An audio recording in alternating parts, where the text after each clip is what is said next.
Повеќе од 200 хектари градинерски култури во атарите на селата Долни Горни Подлак кои се во фаза на берба и предберба од вчера се под вода и се уништени.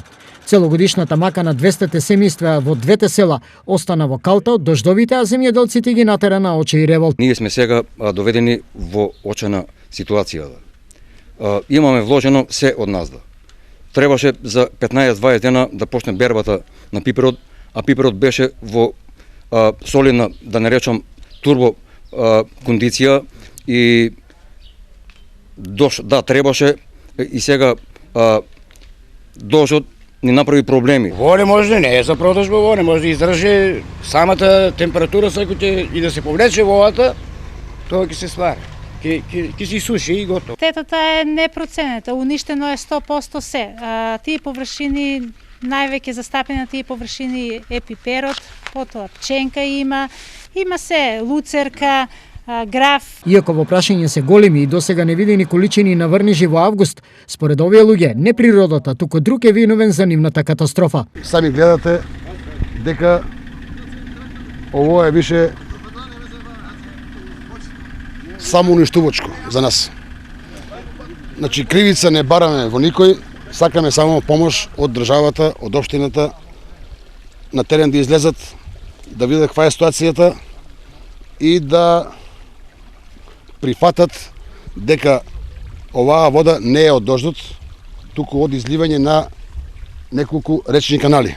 Проблемот не е од Господа што ни го даде дождот, него проблемот е од некои небрежности, некои работи што требаше да си ги завршат институциите.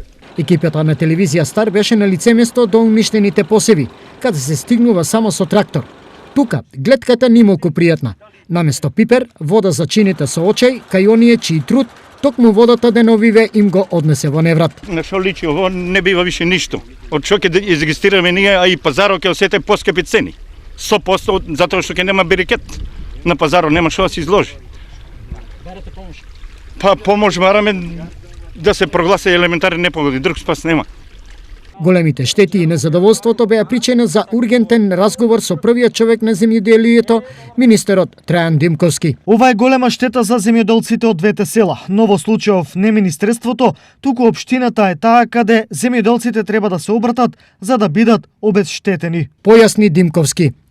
Во меѓувреме, додека земјоделците да тропнат на општинските врати во Кочани, градоначалникот Николчо Илиев со позитивни вести до нив. За таа цел, ние вчера направивме веќе како локална самоуправа формулар, кој ќе биде доделен на сите земјоделци кои што ќе се пријават и ќе имат потреба и ќе имат можност преку тој формулар да пријават настанати штети со број на парцела, кога е настаната штетата, што ќе биде основа на која што комисијата, стручна комисија ќе излезе на лице место и ќе ги утврди целосните штети како на домаќинствата кои се оштетени, исто така и на земјоделците и нивните посеви.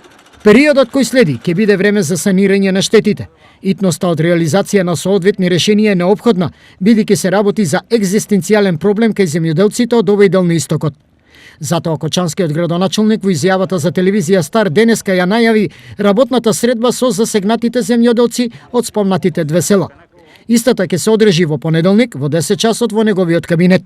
На средбата, како што појасни Илиев, се очекува да се разрешат повеќе витални дилеми во врска со штетите од обилните врнежи.